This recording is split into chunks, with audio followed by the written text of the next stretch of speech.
Ever since the massive success of both Halo 3 and Call of Duty 4 back in 2007, the first-person shooter has been probably the most prominent genre in the video game industry, and in particular the modern military shooter. But that's slowly been going by the wayside in favor of more science fiction charged shooters, and the most prominent example of that in recent years was probably 2014's Titanfall. Millions of people were excited to play Titanfall from the moment it was revealed at E3 2013. Not only did it have the fast-paced gunplay of Call of Duty, which the founders of Respawn, Titanfall's developer, originally created, but it also had parkour elements, AI grunts on both teams and multiplayer, and freaking mechs. Yup, mech battles. Chicks dig giant robots. Titanfall was released in spring 2014 for the Xbox One, Xbox 360, and PC, and was met with high review scores, good sales, and a respectable player base. But the biggest drawback of the game was its lack of a single-player campaign, with its campaign instead being multiplayer matches with a radio play in the background, which you likely weren't paying attention to because you were focused on the match. New content, complimentary and paid, was peppered in throughout the first year of the game's life, with all paid DLC becoming free on the anniversary of the game's launch. However, in spite of the game selling over 10 million copies as of late 2015, its player base dwindled incredibly quickly. While all this was going on, however, Respawn quietly confirmed that they were working on Titanfall 2 for the Xbox One, PC, and finally the PlayStation 4. And one of their main focuses for the development was a full-fledged single-player campaign. The game came out this past October, and my friend PT here from Snap actually got me a copy. I paid him back for it, and I decided, you know what? Let's check it out. This is Titanfall 2 for the PC.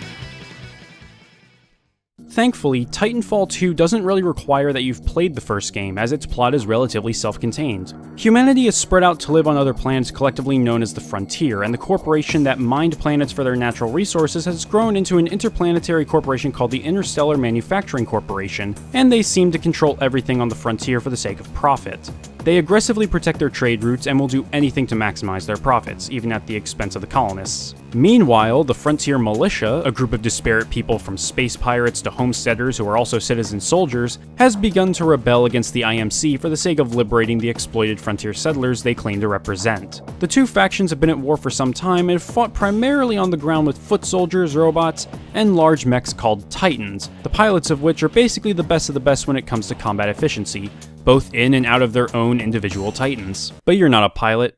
You play as Rifleman Jack Cooper, who, in the tutorial mission, is given informal pilot training by Captain Lastimosa. Your training is cut short, however, when the militia ship you're on reaches the IMC world Typhon, and you're deployed to the surface where the militia forces are immediately curb-stomped by a group of mercenaries known as the Apex Predators. You survive the onslaught, but Lastimosa is fatally wounded and his Titan, BT-7274, is incapacitated. Lastimosa, left with no other options, transfers control of BT to you.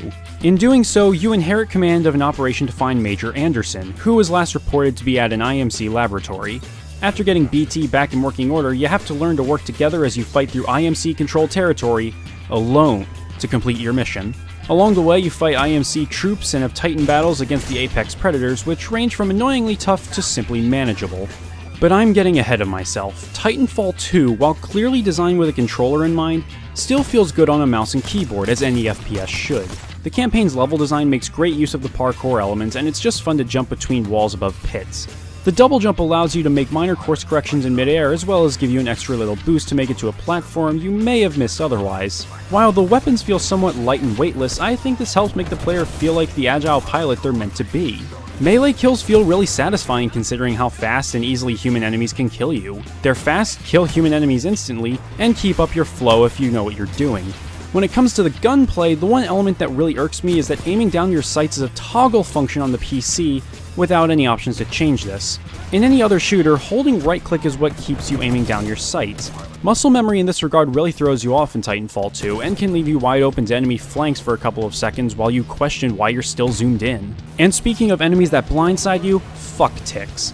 They move fast, their blast radius is way too damn big, they swarm, and when they're primed to detonate, you really don't have time to get away from the blast. Fuck 'em, fuck 'em, fuck 'em. So goddamn annoying. Titan gameplay is also handled very well. While the ADS problem I have still applies, for the most part you really don't need to aim down the sights of your Titan's weapon. Whenever BT's health is low, you just have to walk over a nearby battery to gain back some health, and they're dropped by every Titan you destroy, as well as just lie about in many areas. Throughout the campaign, you'll come across multiple additional Titan loadouts that BT can equip during gameplay with no consequence, and each loadout provides its own approach to dealing with enemies. Ronin, for example, focuses on melee and wields a Buster Sword. Scorch gives BT a range of fire-based attacks. Some of them even have the ability to briefly hover.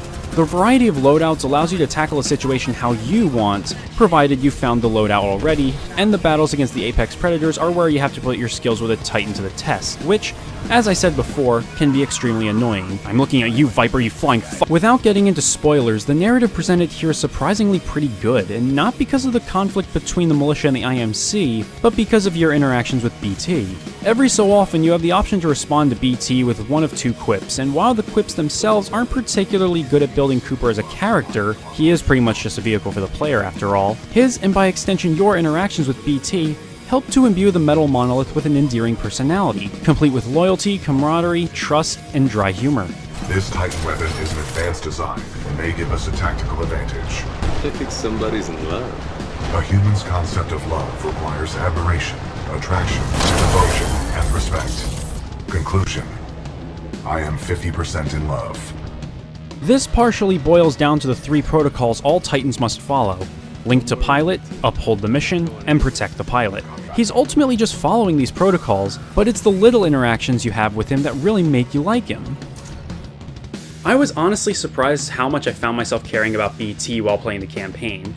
He's not a particularly well-developed character, mind you, he is just an AI who's just following his protocols, but the fact that you're forced to spend pretty much the majority of the campaign with just him really helps you build a bond with him. And that's something that I felt that really strengthened this campaign. This is best exhibited when BT requests to Commander Briggs to keep you as his pilot after you link back up with the militia, stating that your combined combat effectiveness rating exceeds 90%. A boy and his bot indeed. Of course, most people aren't going to be picking up Titanfall 2 for the campaign, they'll be doing it for the multiplayer. Thankfully, the gameplay between the two modes is very much the same, with the only major difference being that you have unlimited reserve ammo in multiplayer, but not in the campaign. There are several different kinds of Titans in multiplayer this time around, each based on one of BT's loadouts from the campaign. Thankfully, you can actually unlock different abilities and equipment sets for these Titans as you play them. You can also customize how your Titan looks with various skins which... Wait, hold on. I'll just hold on to that one until later. The amount of customization is nice, and I would love to explore more of it as I level up, but the biggest problem with Titanfall 2's multiplayer, at least on PC, is the small player base. I only saw a few thousand players on at a time, and all those players seem to want to play one game mode and one game mode only, attrition, which is basically team deathmatch. I want to try out other modes, but I can't if no one else is searching for games in those playlists. Granted, this isn't Respawn's fault, and I'm sure the player base is higher on consoles, but it's still disappointing to see something so flawed that the developer can't feasibly change. Visually, Titanfall 2 looks very nice at high settings, and I didn't have any problems with textures looking muddled or popping in slowly. The game is colorful in several areas, but in other places the lush, green environments have muted colors. Enemies and objectives are visually distinct, however, even in the cold and drab interior spaces, so it's not a deal breaker. The audio, however, is a point of contention for me. It's not the score, which to me is adequate, or the voice acting, which is also adequate, but the fact that oftentimes dialogue will start playing, stop for a few seconds, and then suddenly continue playing again. Maybe it's my processor and not the game itself, but it's still very much annoying and broke me out of whatever immersion I had been stooped into. Other than all that, the game ran fine on my PC. The game ran at a smooth 60 frames per second the majority of the time on mostly high settings, and the game didn't suffer visually as a result. This may be a result of running on the Source engine, a heavily modified version of the Source engine, I presume, but the Source engine nonetheless. It runs great. Alright, spoiler time once again, kids. Skip to that time frame if you don't want the campaign spoiled for you. After fighting through an IMC facility, you and BT find the corpse of Major Anderson in a dilapidated research facility while following the transmissions the Major had made. After you put on the device you find on the Major's hand, you temporarily are able to travel in time between the present and when the facility was operational. Wait, what? Time travel? Are you fucking serious? Apparently, there are time distortions all over the facility, and that's why you're able to hop back and forth in time, but that's still a big curveball to throw at the audience. Granted, it lets you go through some really creative platforming segments, and the mechanic itself is pretty much instantaneous, and it also implies that you're the one who upset the IMC enough to tear the place apart to begin with, but time travel? Really? Whatever, while you're here, you discover that the IMC have created a fold weapon that can destroy planets and is powered by something called the Ark, which is apparently the source of all the time distortions. Their plan is to destroy the planet Harmony, the homeworld of the militia, and all 40 million people on it. You also get to go through this really nice still motion sequence. It's actually quite beautiful. After linking back up with the militia, you push forward to try to steal the Ark before it gets put on an IMC ship for transport.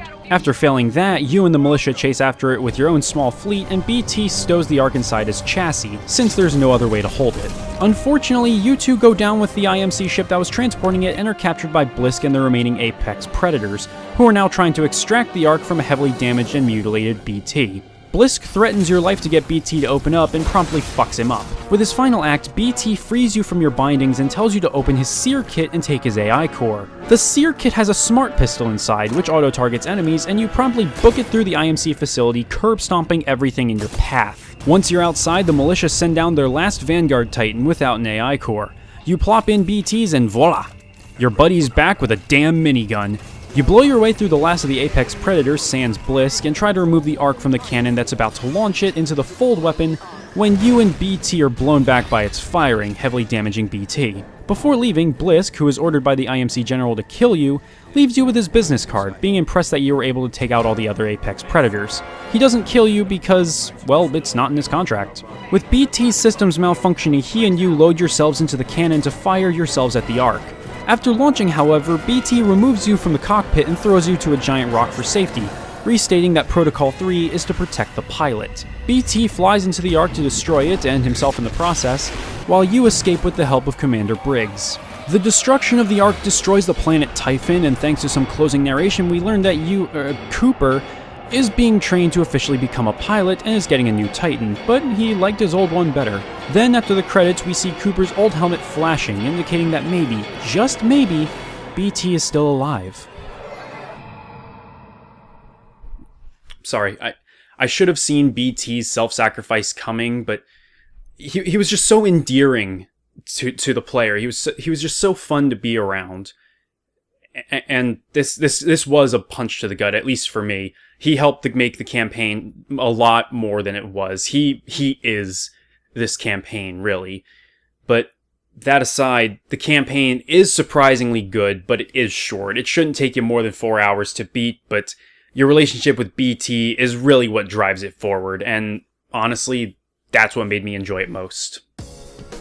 Titanfall 2 is very enjoyable overall. The campaign is a fun experience that showcases a great relationship with a Titan, the multiplayer is fast-paced and loaded with customization, it plays well, and it's aesthetically pleasing. In spite of rave reviews though, sales of Titanfall 2 didn't meet EA's expectations, with overall sales reaching 2.38 million units as of January 7th, only 160,000 of which were on PC. Now to me there are three factors for this, the first of which is the PlayStation 4. Now, Titanfall 2 did sell the best on the PS4 out of all three platforms, but it's very possible that there were consumers who felt as though they wouldn't understand Titanfall 2 completely unless they had played the first, which wasn't on PlayStation consoles. Just as well, there was a lack of support after a year on the Xbox version, so maybe people felt as though they wouldn't get as much out of the second game, but that's speculation. Number 2 is the release date. Titanfall 2 was sandwiched between Call of Duty Infinite Warfare coming the week after, and Battlefield 1 coming the week prior.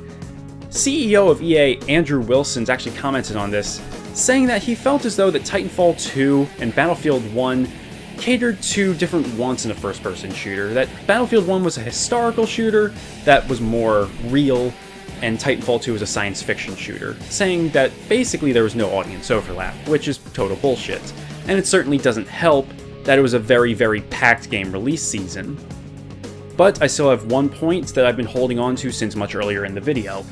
Microtransactions. EA is one of several publishers who have been pushing for microtransactions and full-priced AAA games in order to satisfy their thirst for more profits in an industry where development costs keep rising. Respawn were planning on there being no microtransactions at all for Titanfall 2, hell, no paid transactions after launch at all, with all future content updates and maps being free. EA, however, decided to rock that boat a bit and gave the game a crappy release date to intentionally yield lower than expected sales figures as a way of saying, games with microtransactions may work for others, but it certainly doesn't work for us. And lo and behold, we have microtransactions in Titanfall 2 for purely cosmetic items, but coughing up a few real-world bucks is the only method of acquiring them. Now, I know it just sounds like a conspiracy theory, but the evidence is all there. I don't condone microtransactions in $60 games, and Electronic Arts has just proven to me, once again, that they care more about their bottom line than consumer satisfaction. And that's absolute bullshit. Have a good night, guys, and happy gaming.